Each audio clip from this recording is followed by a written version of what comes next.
Vinyl Village, are you ready for a showdown? A smackdown? A top 5 SmackDown showdown? Ranked? Ranked? We haven't worked out the marketing yet. We love doing these top 5s. They seem to be pretty popular. People can process 5 records. And today, we're doing the Cars records. And that's easy because they only have 7 albums. Yes. And we're talking about 5 of them. And number 6, as always, the Vinyl Venture record. John, what do you think in the Cars repertoire belongs in the number 5 slot? In the number 5 slot, Panorama. I would agree.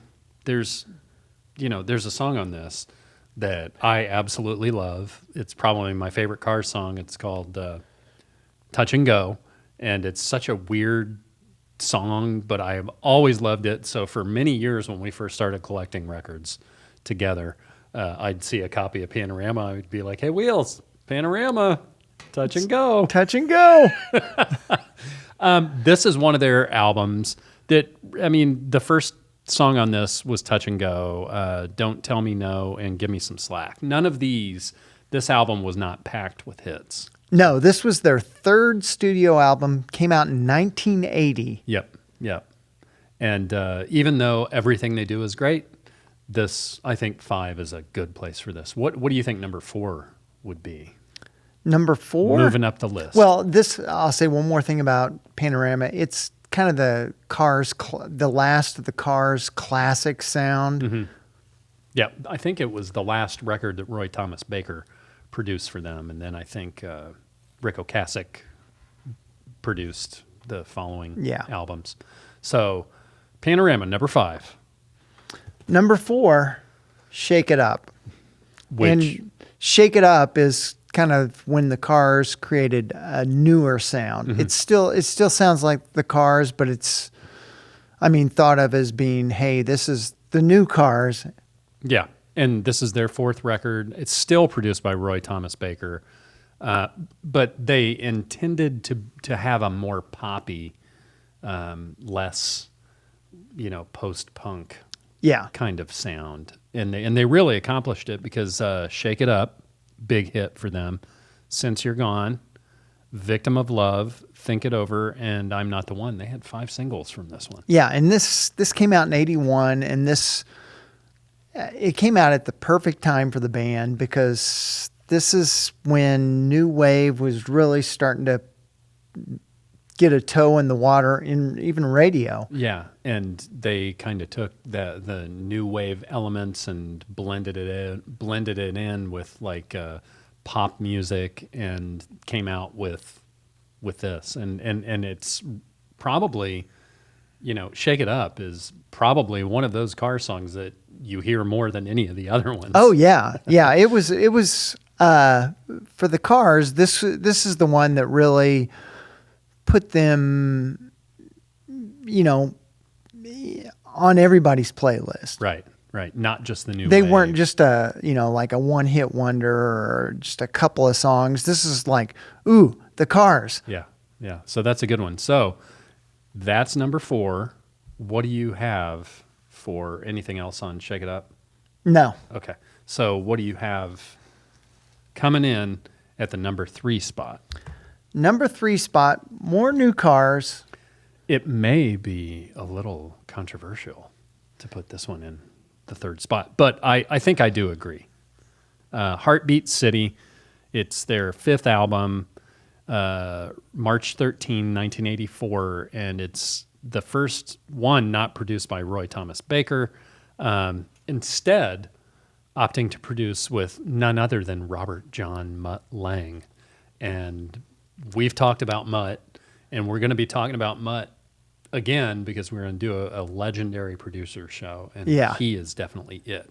Yes. Def Leppard, Cars, the list just Shania Twain. It goes on and on. AC/DC. Yes. Yeah. But this one has You Might Think, which was released as a single in February '84. Magic, Drive, huge hit. Drive was a massive hit for him. Benjamin Orr on vocals on that one.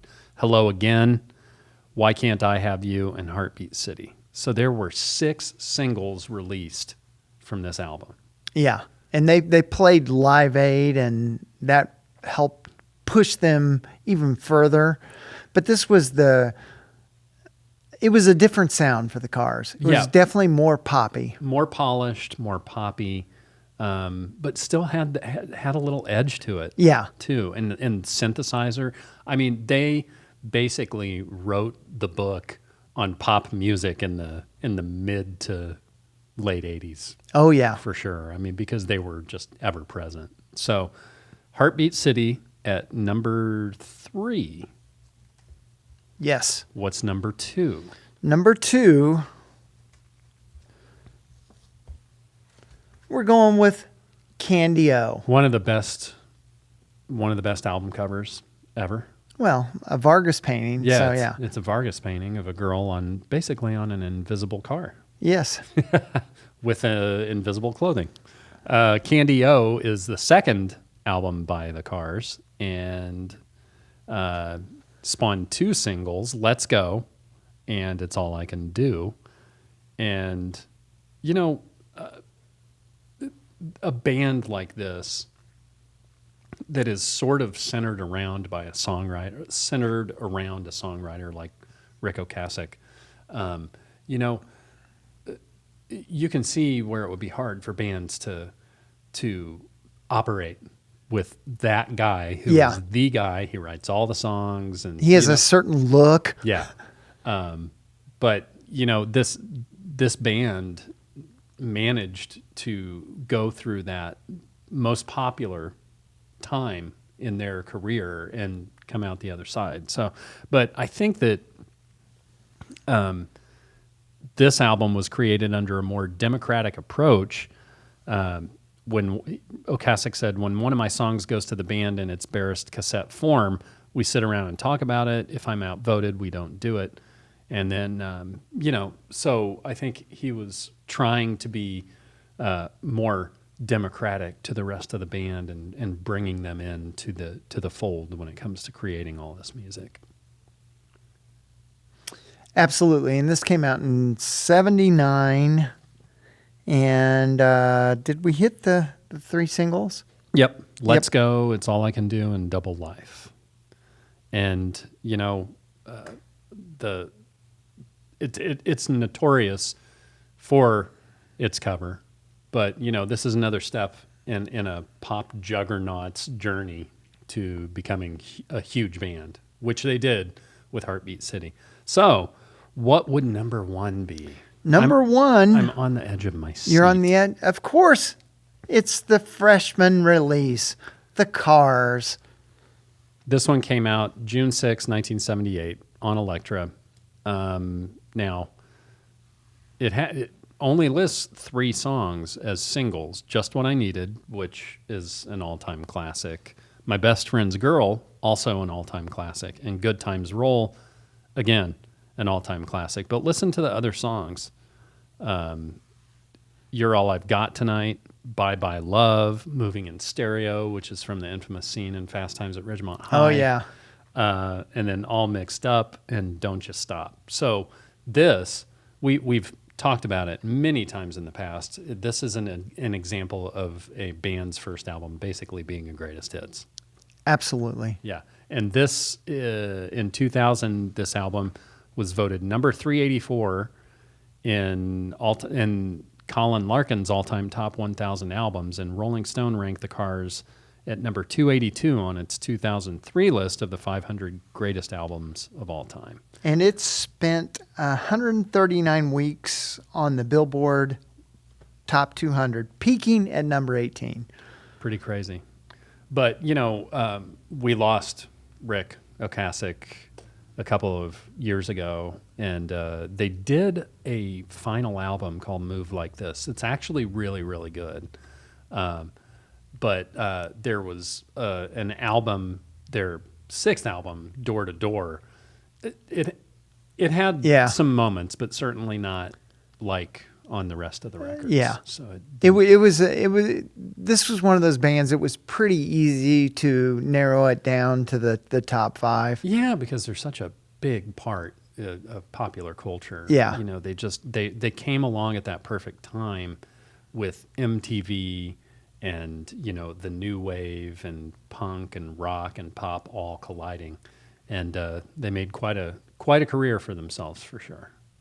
But that's our top 5 of the Cars. Once again, number 1, we've got the eponymous album. Number 2, Candy O. Number 3, Heartbeat City. You got it. Shake It Up at number 4. And number 5, of course, Panorama. And we want you guys to let us know some other bands that you'd like to see us do top 5s of. It's kind of fun to distill right down to the bone a band's catalog by picking your top 5. And sometimes it's not always as easy as it was on this one. But please go to our YouTube page, go to our social media. Anytime we throw something out there at you guys, we'd love to get a comment back. We want more suggestions on top 5s. We want more suggestions on unboxings. What else do we want these fine people to do, John? Like our videos. Give us the old thumbs up. And we will see you all the next time around.